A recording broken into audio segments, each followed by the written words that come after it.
So we just got done watching a potential title match, NBA Finals title match, finals matchup with the Las Vegas Aces and the New York Liberty. And I would say I was not really moved with the overall game itself. I felt like the game was very slow, but it was a defensive game. But also, what is interesting to me is that, and y'all make sure y'all get in the chat. What is interesting to me is that, like, when we talk about the New York Liberty, they are the best team in the WNBA. They proved that in the first half of the season, coming back, playing the Las Vegas Aces, who's 10-2 once Chelsea Gray became back and returned for injury. And they were really had a lot of momentum. They lost going into the Paris Olympics break. But this was an opportunity for them to kind of flex their muscle and kind of prove themselves and kind of really show that, yo, even though the New York Liberty are the number one seed, was the best team in the first half of the season, we are here as well because we are the defending champs. We are still going to go out and we're going to compete and we're going to show that pump the brakes. We have like the championship hangover. But watching the New York Liberty and watching the Las Vegas Aces, it just felt that like one team has an identity and the other team doesn't have an identity, considering the fact of watching how fluid the New York Liberty run their sets, watching how everybody on the New York Liberty knows their role, knows what they're supposed to be doing, knows that at any given day or night, these players have an understanding on who's supposed to take shots, when they're supposed to take shots, understanding who's the big three, understanding even when the play breaks down, passing and making the right reads, making the right cuts. They were doing a lot of back cuts, a lot of V cuts on the court of the New York Liberty. They really controlled the glass, which is very surprising because New York Liberty aren't really this great big rebounding team compared to the Los Angeles Aces and other WNBA teams. But they just have an identity, and it just seems like they play within their offense, they run their sets, and they don't really care who is scoring and dominating the ball, and as long as shots are being made. And we saw Breanna Stewart come out in the fourth quarter and really close the game for excuse me. We saw Breanna Stewart come out and close the game for the New York Liberty in the fourth quarter, and she had 18 points, and she was really kind of just really playing within the flow of the offense. But then the fourth quarter came, and she was like, all right, it's my time. Let me close them out. And it was interesting to me just to see, like, the New York Liberty, they look way better than last year due to the fact that everybody's comfortable. Everybody understands their roles, understands their spots on the court. And it just seems like with the Los Angeles Aces, it's just, put it like this. Wilson called her team out during the halftime. She said basically that, I don't know, we have to have that dog in us. We don't really – we had it in the first quarter. We don't have it in the second and the third quarter, and we really just lacking that attitude. She's like, those are things you can't necessarily teach. She called her team out in the middle of a game.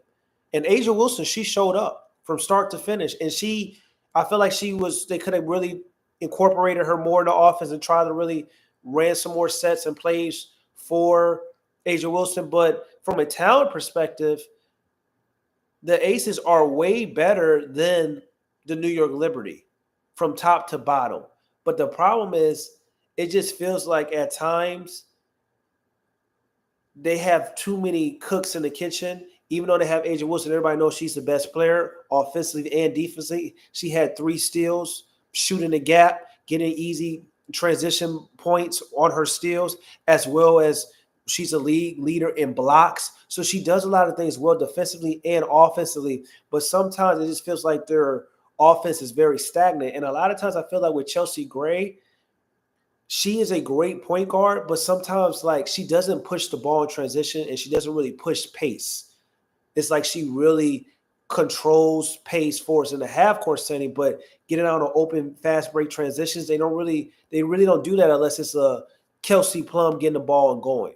And even Jackie Young had a terrible game against the New York Liberty today. But it just seems like the reason why I always mention team situations, and I'll mention when we talk about point guards, when we have conversations about who's better between Chelsea Gray, who's better between Kelsey Plum, Jackie Young, and Caitlin Clark. And when you look at how they play, Caitlin Clark, if she has a night like Jackie Young, the Indiana Fever are losing. Kelsey Plum, if she's inconsistent, if Caitlin Clark is inconsistent, they're losing. Chelsea Gray, she plays up and down, and it didn't seem like, she had a decent game today, but it wasn't really, it was just like kind of empty in a lot of ways because she's not pushing on the fast break transition. She's not getting easy open looks. And maybe they were just missing shots, but it just seems like that's why I always talk about team situation, because the Las Vegas Aces, they have the luxury of having a super team and having players that can not always have to show up. But the only problem is when you're playing the best team in the league, you need all your best players to show up. And sometimes the inconsistency shows with their rosters and with players not performing the way that everybody knows that they can perform. And that's what Ajawilson was talking about. For it's just feeling like you have to have that dog, and you have to find that will, you have to find that want to go out and to compete and to win. And today, once again, was a potential WNBA finals matchup. And this is not the same New York Liberty team from last year. And this is not the same Ajawilson from last year, because he's taken a step.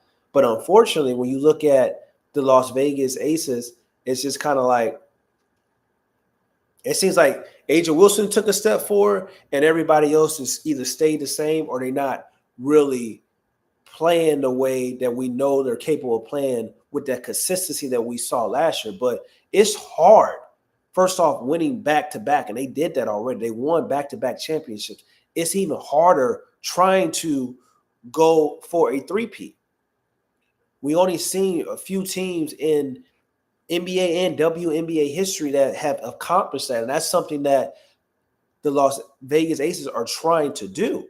But I really feel, just watching this game, it wouldn't surprise me if the Aces don't even make it to the finals, because I know Ajawilson wants it and she shows up each and every night, but I just don't know with everybody on their team and the inconsistencies.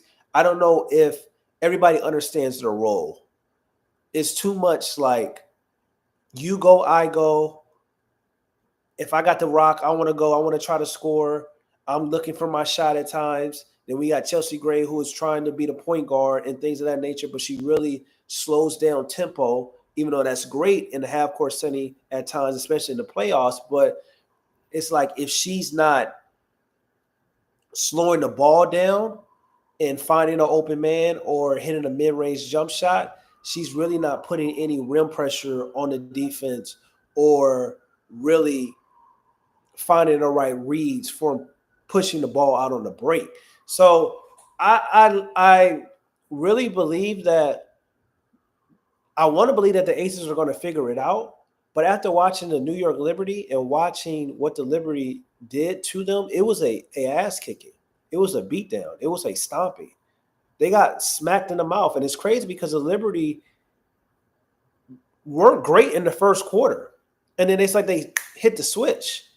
It seems like the Vegas came out and really gave everything they had in the first quarter, and then really was like, just let it all out there. And then the second and third and fourth quarter, they really didn't have anything for the Liberty. And once again, it could be to the fact because they were missing shots, but you're on your home court. And I know players are tired, and I know they're coming off of participating in the Olympics, but guess what? There's a lot of members on the New York Liberty that were participating in the Olympics as well, just like the Vegas as well, when we talk about Kelsey Plum, Jackie Young, and also Ajawilson. So that's not really an excuse. You have home court. You already lost to this team one time already. This was the time to go out and make a statement. And unfortunately, they got their ass kicked. And unfortunately, nobody showed up other than Ajawilson. And sometimes we have potential dynasties, and sometimes when we are watching potential dynasties and we're watching their greatness and they're trying to do something special, sometimes we hit a situation where you may have to, I'm not going to say necessarily break it up, but you may have to start thinking about moving pieces around or making players that once were a part of the dynasty and once were part of the starting lineup, maybe they go to the bench. Maybe they change their role a little bit. Maybe you try to incorporate players that can push the ball more in transition. Maybe you put the ball in Kelsey Plum's hands way more and let her kind of dictate and have, creation ability for us, not just scoring, but also playmaking ability. So it's going to be interesting, but I really just want to hop on and real quick and just talk about it and talk about how the New York Liberty, they look good. They look really, really good. They look way better than they did last year. And Sabrina Ionescu is, to me, the best guard in the league because she not only she can play within an offense, but when it's time for her to go out and make a key shot and get a bucket, she knows how. And once again, her game is very complete. She has an all-around game. She can score the three. She also knows how to get to the rim and put pressure on the rim. And even if she's even if she's not I'm sorry, even if she's not getting all the way to the rim, Sabrina Ionescu can hit a floater. She's really incorporated that in her game this year. And she can score from the 15 to 18 range and hitting at the second level on the basketball court, as well as pass, as well as playmate. And she can play off the ball. Her game really, we're seeing Sabrina really be who we thought she was going to be coming out from college. And she's looking great. And Jaquel Jones, I know Jaquel Jones is very talented.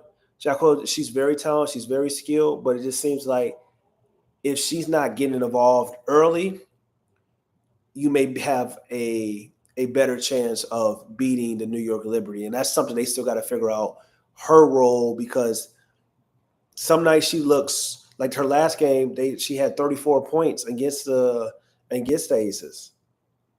So it's just like some nights she still looks like the player that she did before she came to New York Liberty. And we understand that when you come and play on a super team, your role reduces in a way, but I would like her to get back to being more dominant.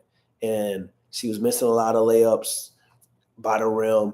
She wasn't really, sticking and standing out on the perimeter for the pick and pop game because she can shoot the three. She wasn't doing that. So that's my only concern of what Jones are we going to get in the playoffs.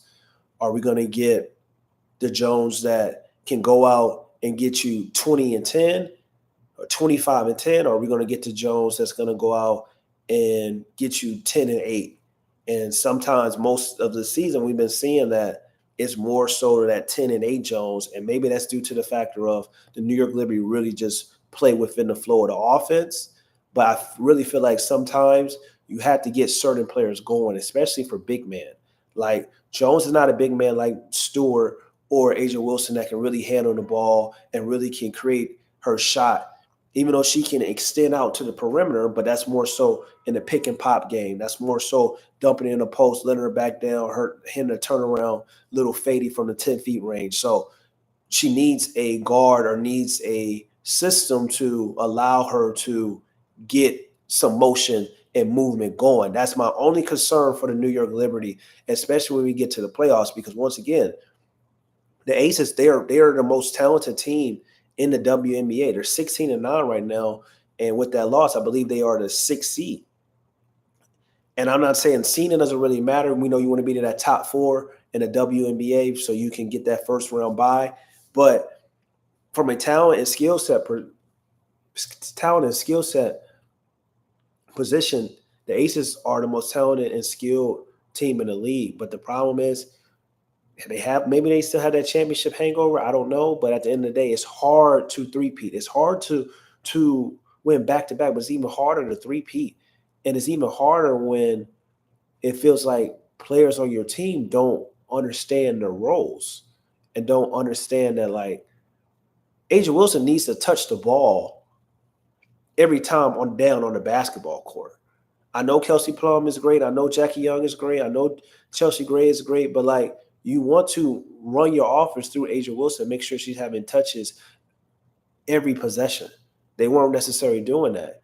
And then that's what happens when you have a 3 guard lineup as well, because you got Gray who's playing the point guard, you got Jackie Young, you got also Kelsey Plum. And that's also sometimes where the inconsistency comes from, because even though they've been better since Chelsea Gray has came back, and they are 10-3 since she's came back, but at the same time, Jackie Young, Kelsey Plum, you're taking the ball out of their hands, and they've had the ball in their hands more, and that also helps them gain a rhythm.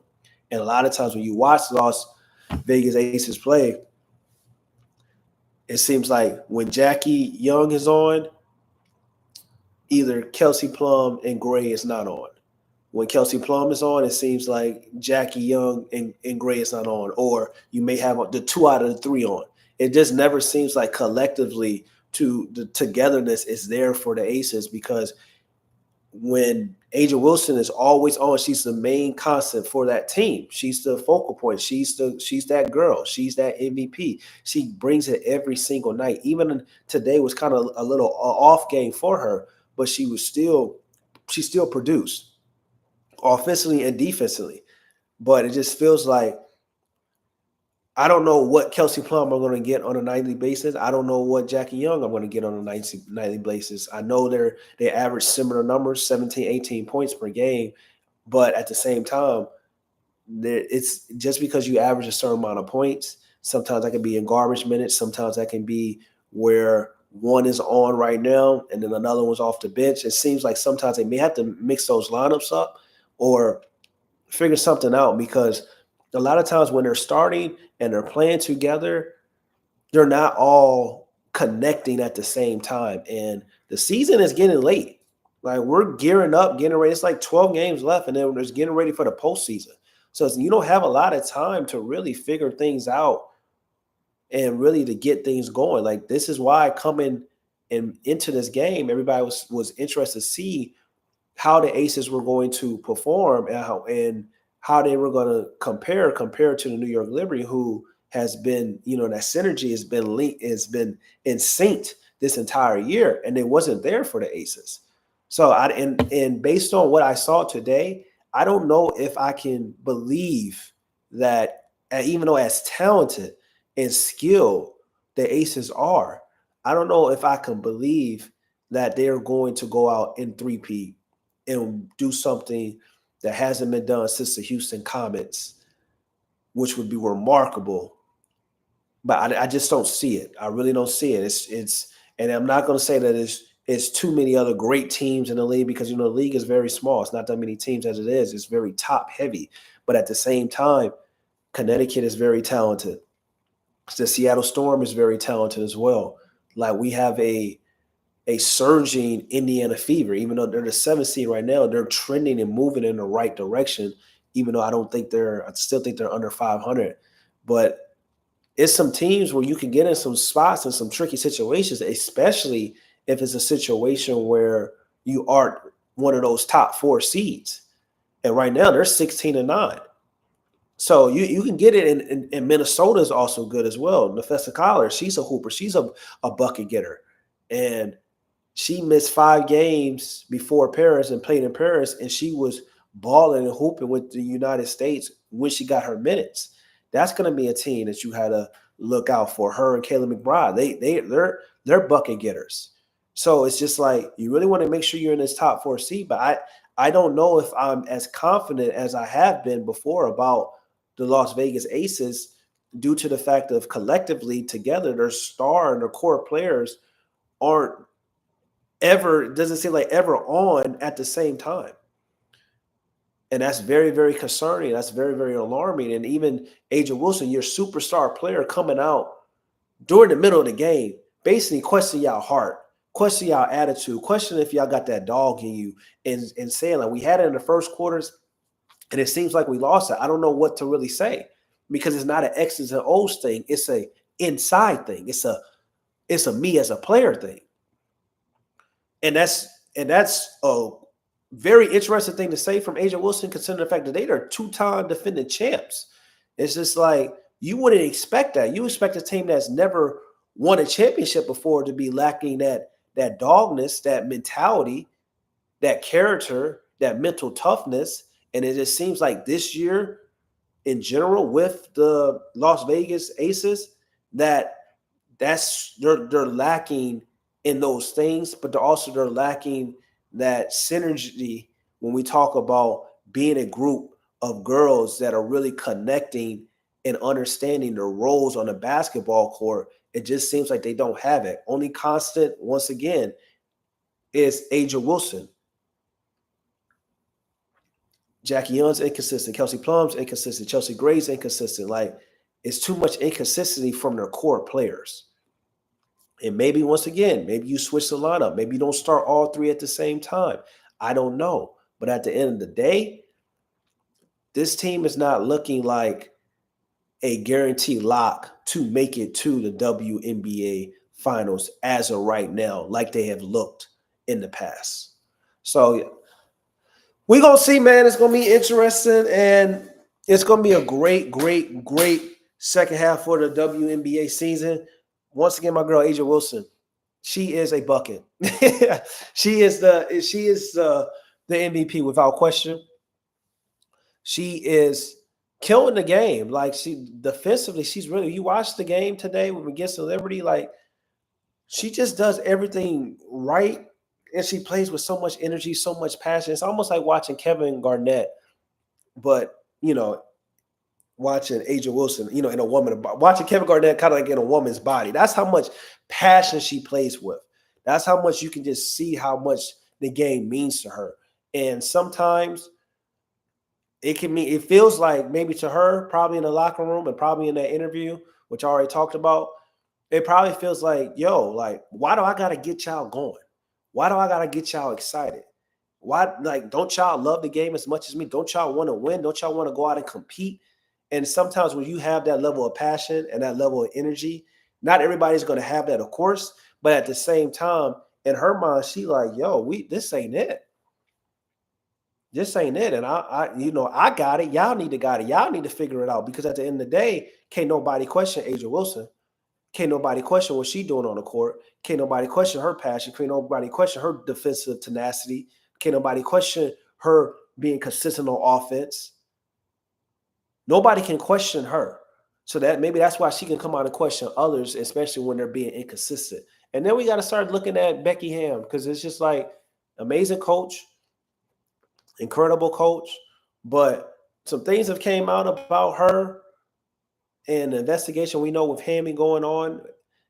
And we're not the investigation, because the investigation was found that they only suspended her 2 games. But now Hammy is suing the WNBA. Maybe that has some of the things to do what's going on with inside their locker room, like that outside noise. And we know that outside noise can kill a team from the inside, especially if that team is not collectively strong or having that mental toughness throughout the regular season. Them cracks can definitely get in. So it's interesting to see what's going to happen forward with the Los Angeles Aces, and I hope they figure it out. But at the same time, nobody's going to feel sorry for them, because they got a super team. When you on the best team in the world, when you got the best players, when you have the most talented group and individually, and you have players that are incredibly skilled, and you got the MVP and Defensive Player of the Year, and she's going to win again, nobody's going to feel sorry for them having hiccups or not having that gear that we expect them to have going to the playoffs. It's going to be fun, man. Appreciate y'all for hopping on with me. It's your boy, Mike K. Smith. Make sure y'all lock in with me on all the social media platforms. Once again, I appreciate you. Truth Teller Gang all day. I'm gone, man. Peace.